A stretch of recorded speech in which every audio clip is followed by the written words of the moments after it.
এই গবেষণালব্ধ বিষয়বস্তু বা আমার যে থিমেটিক এরিয়া কিভাবে পরিচালিত হবে, কখন হবে, কোথায় হবে, বিভিন্ন ধরনের বিষয়বস্তু নিয়ে আমরা যদি সুনিশ্চিতভাবে বলতে চাই কিভাবে একজন গবেষক পদ্ধতিগতভাবে তার স্টাডিটা ডিজাইন করবে এবং সেটা তার মধ্যে অন্তর্ভুক্ত থাকবে ভ্যালিডেশন বা বৈধতা যাচাই প্রক্রিয়া, পাশাপাশি কিছু বিশ্বাসযোগ্য না, প্রায় 100%-এর কাছাকাছি কিছু বিশ্বাসযোগ্য ফলাফল আসবে, যেটা অ্যাড্রেস করবে গবেষণালব্ধ বিষয়ের লক্ষ্য এবং উদ্দেশ্যকে। আমরা যদি ধরতে চাই, উদাহরণস্বরূপ যদি বলতে চাই, একজন গবেষক কিভাবে এই পরিপূর্ণাঙ্গ জার্নিটা সমাপ্তি করবে, হোয়াট ডাটা টু কালেক্ট, অর্থাৎ কি ধরনের তথ্য সংগ্রহ করতে হবে, কোন তথ্য রাখবো, কোনটা বাদ দিব, কোনটা ইগনোর করতে হবে, এগুলো বিষয়েও চিন্তা ভাবনা করতে হবে।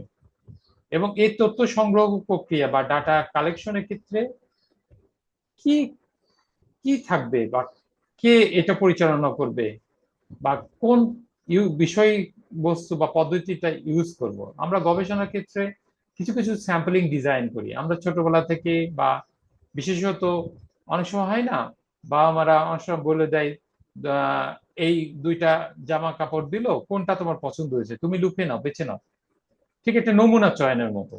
ঠিক আমরা যখন ভার্সিটি লাইফ পাশ করে কর্ম লাইফে যাওয়ার চেষ্টা করছি, তখন থেকে আমরা স্যাম্পলিং ডিজাইন বা নমুনা চয়ন বা নমুনা ডিজাইনের ক্ষেত্রে দেখেছি।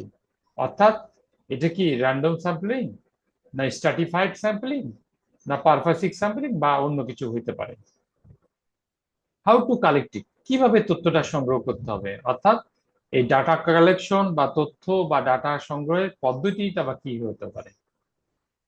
হাউ টু অ্যানালাইজ ইট, কিভাবে এটা বিশ্লেষণ করা যাবে, অর্থাৎ ডেটা অ্যানালিসিসের পরিপূর্ণাঙ্গ পদ্ধতিটা কি হবে। এরপরে আমরা একটা ছোট্ট ভিডিও ক্লিপ দেখার চেষ্টা করব। আমরা গবেষণার পদ্ধতিটা কি, এর আগে আমরা গবেষণার পরিপূর্ণাঙ্গ মেথোডলজি সেকশন সম্পর্কে একটা ভিডিও ক্লিপ দেখেছি। আর গবেষণা পদ্ধতিতে অন্তর্ভুক্ত থাকবে ডাটা, অ্যান্সার, বিভিন্ন ধরনের প্রশ্ন আগে কি উত্তর, তথ্য, অর্থাৎ আমরা তথ্যটা কোথা থেকে আসবে, বিভিন্ন প্ল্যাটফর্ম মিডিয়া থেকে। এটা কি প্রাইমারি না সেকেন্ডারি সোর্সের, আমরা কি হার্ড কপি কালেকশন করব, না মোবাইল ট্যাব, কোবো কালেক্ট, বা অনেক সময় digital data collection platform use করব।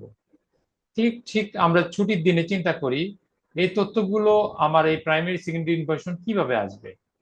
এটা কি কোনো প্রশ্নমালা বা প্রবলেম স্টেমের প্রেক্ষাপটে শুরু হবে? তাই আমরা ডে 1 থেকে ডে 2, 3 এরকম সার্চ দেওয়া শুরু করলাম।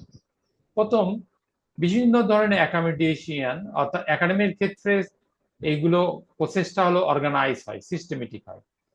আমরা এম্পিরিক্যাল যদি আমরা রিসার্চ করি, সেক্ষেত্রে তত্ত্বীয় বা অভিজ্ঞতালব্ধ জ্ঞানের ক্ষেত্রেও আমরা দেখার চেষ্টা করি যে আগে যে বিষয়ে যারা গবেষণা করেছেন বা এটার পরবর্তী ধাপে আমরা যদি করি, এটা এক্সপ্লোর করার চেষ্টা করি। স্টেজ থাকে, যেমন স্টেজে ডাটাটা কিভাবে কালেক্ট হবে এবং সেটার ডাটা ইলাস্ট্রেশন কিভাবে হবে, কিভাবে আমরা পাই চার্ট, পিকটোরাল ইলাস্ট্রেশন করব।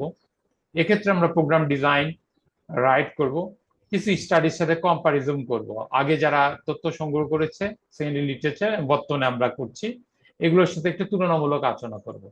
এইভাবে করার পর আমরা রিসার্চ প্রোটোকলটা ডেভেলপ করব।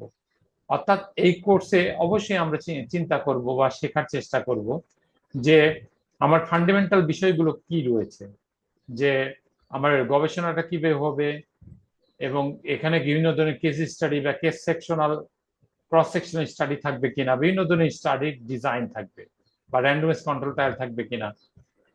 এই রিসার্চ ইনভলভমেন্টের ক্ষেত্রে আমরা কোয়ালিটি ভার্সেস কোয়ান্টিটিভ এর তথ্যটা জানি। আমরা জানি যে কোয়ালিটিভ এবং কোয়ান্টিটিভ ক্ষেত্রে বেসিক কিছু ডিস্টিংশন থাকে, অনেকে মিক্স ম্যাটেরিয়ালও করে। তো এই ডিজাইন কন্ডাক্ট করার ক্ষেত্রে আমাদের যে এমপিরিক্যাল স্ট্যান্ডার্ড জ্ঞানের যে গাইডলাইন রয়েছে, সেক্ষেত্রে আমরা বিভিন্ন ধরনের মেথড দেখছি।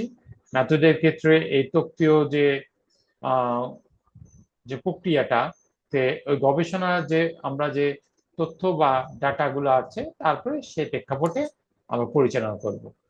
ধন্যবাদ সকলকে। আজকে